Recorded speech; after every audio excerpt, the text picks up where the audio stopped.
Hello, this is Joe Kwon, the Connection Counselor, and welcome to another episode of the Executive Presence Spotlight series, where we shine a light on how executive presence is actually generated. So, we've been going over several of the 6 degrees of executive presence, which help to generate executive presence. And the foundation of all this work is our groundbreaking definition of what executive presence is. So, executive presence, it's really simple if you think about it. All it really involves is it's the ability to inspire confidence that you can lead well in a given situation. That's all it is, right? It's not about being taller.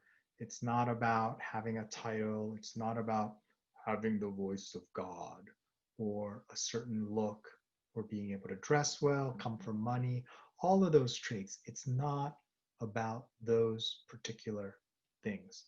It's all about understanding fundamentally how do you generate, right, this confidence that you should be leading and not someone else. And once you understand that, and once you start to work on those things and move the needle on those things, that's when you'll see a tremendous uptick in your executive presence, the way people respond to you, and opportunities that you'll get because now people see you as a leader and not as a follower. And here's the beautiful thing about this: you haven't changed at all, in a sense. You haven't gotten any extra degrees, you haven't gotten any smarter, right? You haven't taken any extra classes, but you have fundamentally changed the way people react to you, which gives you way more opportunities and hopefully gets you unstuck if you are stuck in your career. And that's how we started out this series, talking about how fundamentally what sort of makes people hit a ceiling most often is not their technical ability, but their ability to be seen as someone who can lead and continue to lead. So today we're going to cover the last of our 6 degrees of executive presence. So far, we've covered proactive, resolute, equanimity, stillness, engaged, and the last one, right, the most obvious one, is confidence. Because if you don't have confidence yourself, how do you expect to inspire confidence in others? So confidence, it's a bit of a tough concept, right? Like, what is confidence? You if you Google it or you talk to people or different coaches or experts, you will get so many different definitions of confidence. Your head will be spinning, and all you really want to know is, what is it? Why is it important? And I want to share with you the definition that I stumbled across that, like, hands down is like the most amazing definition of confidence I've ever seen. And it really cuts to the point and helps you understand confidence in a way that's really going to make a difference. So this definition comes from the Confidence Code, and the authors, their definition is: confidence is the purity of action produced by a mind free of doubt. So I'll give it one more time. Confidence is the purity of action produced by a mind free of doubt. Just think about that for a second. I love that definition. It is just so amazing, right? Because when you're confident, right, your actions are not pure. You're not hesitating. You're like in the flow. You're like in the zone. You're not even thinking about what to do. You kind of just know what to do and you do it, and it just feels right. And more often than not, it is right. And why is that? Right? Because your mind is not filled with doubt. And doubt requires you to be thinking and sort of worrying and analyzing. No, you are just performing, right? The way you know how to do, the way you've practiced, the way you've been trained, the way you just intuit and know, it's just coming out fluidly.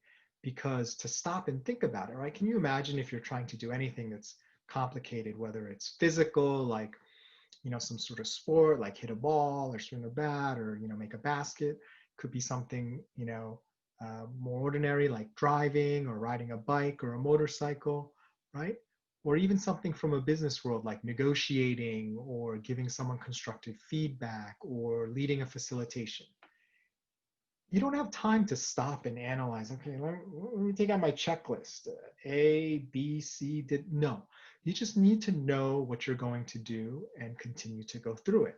Now, you may start out a little bit slower until you build your confidence, but eventually for you to really reach the peak of your performance, you have to have confidence that it's just going to be there for you because of all the repetition and the training that you've done in the past. So the key here for executive presence is to really develop that confidence so others will have confidence in you. And that way, as you're performing, right, you're not constantly second guessing yourself. And it really dovetails into a lot of the other degrees of executive presence that we've talked about. But you're just going through and doing what you've been trained to do, what you believe is the right thing to do. Now, you may be wondering, well, I know a lot of people who are overconfident, right? I love that line from Top Gun, your mouth is writing checks that your body can't cash, right? So what is the deal with overconfident people, right? Because a lot of overconfident people seem to be just doing great. And from a technical perspective, like they don't know what they're talking about or half of what they're saying is wrong, yet they still continue to succeed and do well. And that's something else that they talk about in this book, The Confidence Code, where I got the definition from, where confidence is not just something you have in a skill. Confidence is a skill, right? The ability to have confidence and to be confident and convey confidence about something actually increases your chances of success in all the other areas. Why is that? Right? Can you imagine someone asks you to do something, whether you know how to do it or not, you're like, yeah, I'm not so sure, but let me get back to you. I'll you know what? I can do it. I'll figure it out. Do you want to give this person that work or any money, right? And contrast that to someone else that, you ask or they ask you and you say, yeah, definitely want to do this for you, going to figure it out. There's a couple things I need to figure out, but don't worry, you're in good hands. We're going to take care of this, right? And then they go off and they figure it out and they get it done. Even though the amount of knowledge at the time that they were asked was exactly the same, which is like 0 to little, right? Which person do you think is more likely to get the work and the opportunity? And which person is actually more likely to succeed because of the way people respond to them, right? Because when they're confident, then other people come with you with a more confident perspective, and you're more able to concentrate on the positive things that will make the thing successful, as opposed to all the doubts, which you are kind of helping generate and create. So that is the last of the 6 degrees of executive presence, which is confidence. In our next episode, we're going to talk about a final gate through which all these 6 degrees of executive presence must pass in order to be effective. So it isn't one of the 6 degrees, but it's kind of like the final gate that brings all of them together and filters all of them. And so I'll save that one for the next episode. And if you are enjoying these videos and you enjoy this sort of content, I do have some podcasts that I would love for you to take a listen to. One of them is called Why It Works, where we explore the hidden principles behind why things work. And the other one is called The Big Lie, where my guest reveals the one lie that was kind of, once they discovered it was a lie, it just unleashed all this potential and changed everything for them in their life. So if you're interested, I'll share the links below, and please check out those videos. My name is, those podcasts. My name is Joe Kwon, the Connection Counselor. Remember, you can change your life, one connection at a time. Thank you.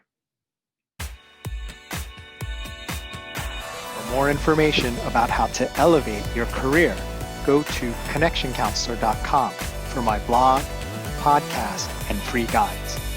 If you'd like to find out more about how to make executive presence work for you or your team, email me at joe@connectioncounselor.com. Thank you.